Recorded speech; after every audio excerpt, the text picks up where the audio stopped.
마지막 코멘트 한번 보도록 하겠습니다. 자, 마지막 코멘트. 사실 선제스타님이 얘기한 게 바로 이런 부분일 수도 있습니다. 이강 인민회 총재 발언인데요. 이강 인민회 총재가 이건 뭐 자료면 없는데 제가 한번 읽어드리겠습니다. 책임감 있는 그러니까 자기는 중국 위안화는 절하하지 않았다. 책임감 있는 큰 나라로 중국은 주요 20개국 G20 리더 정신에 따르고 있다. 시장이 결정한 환율 시스템을 지키고 경쟁적인 환율 절하를 하지 않는다. 그러니까 우리는 환율 절하 안 한다. 환율 조작국으로 얘기하는 게 좀 어처구니 없다. 이런 식으로 이제 대응을 했고요. 경쟁적 목적으로 환율을 사용하지 않는다. 뭐 이런 얘기를 했습니다. 여기에 좀 거둔 분들이 계세요. 이제 캐피털 이코노믹의 이제 줄리 어번스 프리차드 선임 중국 이코노미스트가 한 얘기인데 중국이 위안화 달러당 7위안 돌파한 것은 중국이 미국과 무역 전쟁에서 이제 모두 희망을 버렸다. 한마디로 포기했다. 미국하고 트럼프 행정부하고는 진행이 더 이상 안 될 것 같다. 약간 이런 얘기였고 오히려 인민은행이 적극적으로 환율 개입해서 위안화 가치를 떨어뜨린 게 아니라 효율적으로 환율을 그동안 이제 무기화했던 건 사실이죠. 그러니까 이강 인민은행 총재가 사실 뭐 자기들은 그러지 않았다고 하는데 지금까지 잘 이용했죠. 근데 이제 여기 이제 헤지펀드 매니저 칼 베스는 이런 얘기를 했습니다. 위안화 가치는 사실 중국이 개입해서 지금 덜 떨어지고 있는 거다. 오히려 지금은 더 위안화 가치 더 떨어지고 더 지금 7위안이 뭐 8위안까지도 갈 수도 있는 부분인데 지금 인민은행이 개입해서 겨우 지키고 있는 거다. 뭐 이런 얘기를 했습니다. 뭐 간단하게 뭐 요건 코멘트 간단하게 한번 해보면 될 것 같아요. 두 점을 생각하면 어떻습니까? 이게 진짜 중국 인민은행이 오히려 위안화 가치를 지금 떨어지는 거 막고 있는 거라고 혹시 보시나요? 어떻게 보시나요? 뭐 그렇게 보이지는 아직까지는 그쵸? 않고요. 예. 그리고 이제 이강 인민위원장의 이야기는 자신들이 그 이틀 전에 이제 그 고시 환율을 절하했던 것에 대한 어떤 정당성을 부여하는 거겠죠. 네. 그래서 정당성을 부여함과 동시에 더 내릴 수도 있다라는 것을 조금 내포한. 우리 지금까지 안 하고 있었으니까. 예, 뭐 지금 내린 거, 그러니까 6.9 이상으로 0.33% 그때 아마 절하시켰을 텐데 그 시장 충격이 강했음에도 불구하고 자연스러운 거다. 전혀 정도면 문제 자연스러운 없다라고 얘기했다는 것은 사실 앞으로 중국은 고정환율제죠. 그렇죠. 추가적으로 인하를 할 수 있다라고 이제 트럼프한테 얘기를 한 것과 좀 일맥상통한다고 보이고 말씀하신 대로 중국은 고정환율제를 채택하고 있습니다. 그리고 국가주도 성격이 굉장히 강한 나라죠.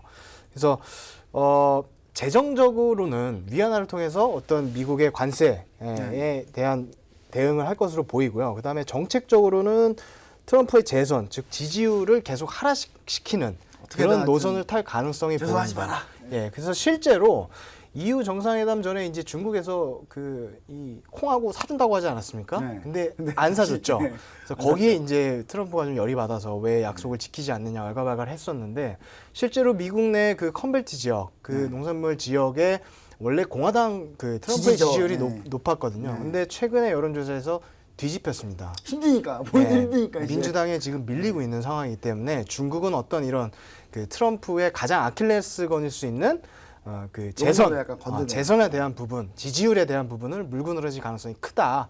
그리고 이틀 전에도 골드만삭스에서 역시 트위터로 2020년 대선 전까지 미중 무역 분쟁이 완전히 해결되는 일은 없을 것이다. 뭐 이런 어떤 유수의 기관들도 예상을 하고 있기 때문에 말씀하신 것처럼 계속해서 치킨 게임을 이어갈 걸로 보이고 그 다음에 9월 1일 날 만약에 어떤 지금의 상황이 진전이 없고 트럼프가 천명한 대로 3천억 불에 대해서 10% 관세를 부과한다고 하면 사실은 이거는 어떻게 보면 펀치를 먼저 얻어맞은 거거든요. 그래서 되려 그때 되면 충격은 있을 수 있겠지만 불확실성 해소로 반등할 수도 있습니다. 완전 이제 불확실성. 그래서 그러한 부분들을 어떤 남은 기간 동안 어떤 타임 테이블을 잘 계산을 해서 대응을 역으로 한번 해볼 수도 있는 것이고 10%에서 말 안 듣는다고 25%까지 올린다? 제가 볼 수 있는 가장 최악의 시나리오는 3천억 불에 대해서 25%까지 관세를 올리는 거거든요. 근데 그렇게 간다고 하면 아마 트럼프도 지지율이 많이 하락할 거고 그것을 알고 있을 겁니다. 그래서 그렇게까지 갈 가능성은 없지 않나.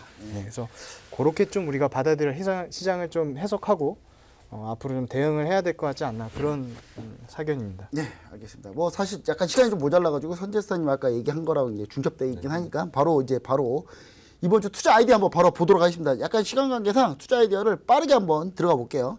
제가 최종 정리한 화면이 있습니다. 최종 정리한 화면이 있는데 그 최종 정리한 화면 한번 보여주시고 한번 설명해 주시면 좋을 것 같습니다.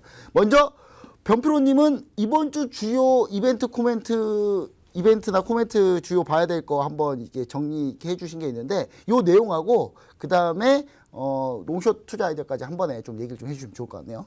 예, 일단은 뭐 다음 주에는 뭐 CPI 소비자 물가 지수가 있고요. 그다음에 뭐 14일에는 중국 실물 지표 뭐 3종 세트죠. 고정자산 투자, 산업 생산, 이제 소매 매출. 그다음에 15일에는 미국 소매 판매 이런 것들이 있습니다만 사실은 제가 볼 때는 이거보다 더 중요한 게 있습니다. 어떤 건가요? 그 13일 날 화해이의 거래 제한 유예 90일이 종료가 되는 종료가 되네요. 예. 딱 그래서 거기서 연장을 하느냐 아니면 하느냐. 그 부과를 하느냐. 그래서 그런 연장 뭐 거래 제한 유예해버리면 이제 더 판국으로 가는 거고요, 그렇죠?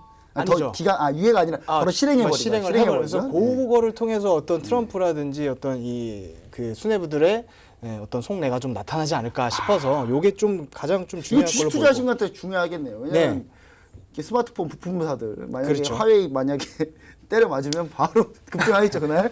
그렇죠. 그리고 이제 다음 주 어떤 중요한 지표들이 있습니다만 지금은 어떤 경제 지표 결과값 갖고 움직이는 시장이 아니거든요. 그것보다는 계속해서 어떤 이 시진핑하고 트럼프의 어떤 이 발언들에 좀 기민하게 대응을 해야 되는 시장이 다음 주까지도 좀 가지 않을까 싶습니다. 기민하게 대응할 때 반드시 이렇게 실시간 그 노란통 메신저가 있으니까요. 반드시 다들 같이 해주시면 좋을 것 같고.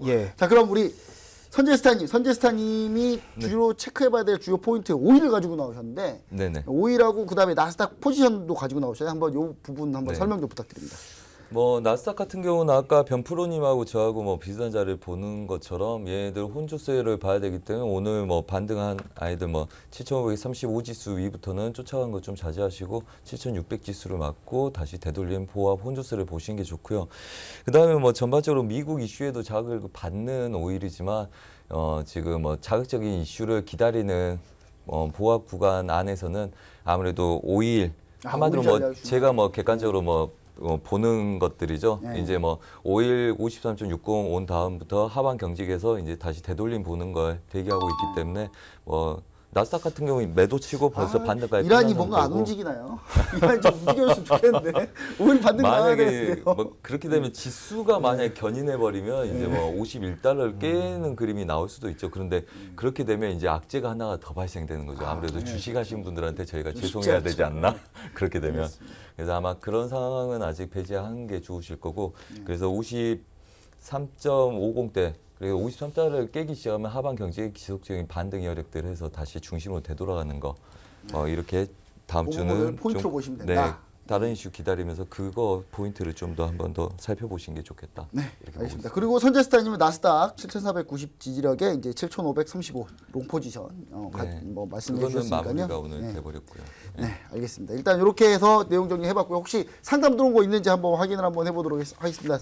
너무 저희가 열심히 재밌게 얘기하는 바람에 상담할 시간도 없이 그냥 바로 왔는데 원화랑 골드 중에 어떤 게 좋냐라고 해서 번호가 끝자리 번호가 9659분이 보내주셨는데 원화랑 골드 중에 어떤 거 투자하면 좋냐.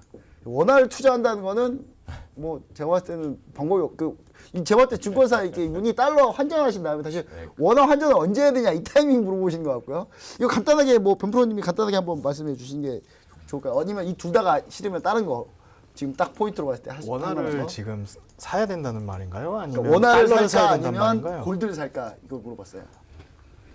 일단은 뭐 이거는 단기적인 전략하고 중장기적인 전략하고 좀 차이가 있을 것 같은데 이제 골드 같은 경우는 사실은 올해 내내 좀 전략 종목 중에 하나였죠. 그래서 굉장히 큰 추세를 보이고 있고 이것은 뭐 연말까지 계속되리라고 봅니다. 다만 이제 최근에 많이 올랐기 때문에 가격대 자체는 좀 부담스러울 수 있고요.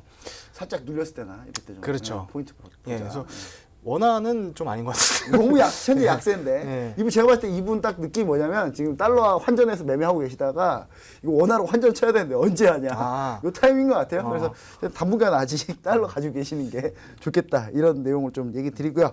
그럼 이제 마지막으로 퀴즈 정답자까지 해서 전체 프로그램 종료하고 퀴즈 정답자 한번 알아보도록 하겠습니다. 자, 퀴즈 정답자 한번 보도록 할게요. 퀴즈 한번 보시죠. 퀴즈 1번 아베 총리 소속 정당은 해가지고 나온 퀴즈고요. 1번 자민당, 2번 자유한국당, 3번 공명당이었는데 정답은 바로 1번 자민당이었습니다. 보기에 뭐 C일보, J일보 있었으면 더 어려웠을 뻔했는데 쉬웠죠. 자민당이었습니다. 퀴즈 정답자분들에게는요 저희가 3명씩 해가지고 일주일 무료 이용권 드릴 거고요. 한 명에게는 1만 원 상당 기프트권 보내드릴 예정입니다. 정답자 발표는 따로 해가지고 연락을 다시 한번 내일 바로 드리도록 하겠습니다.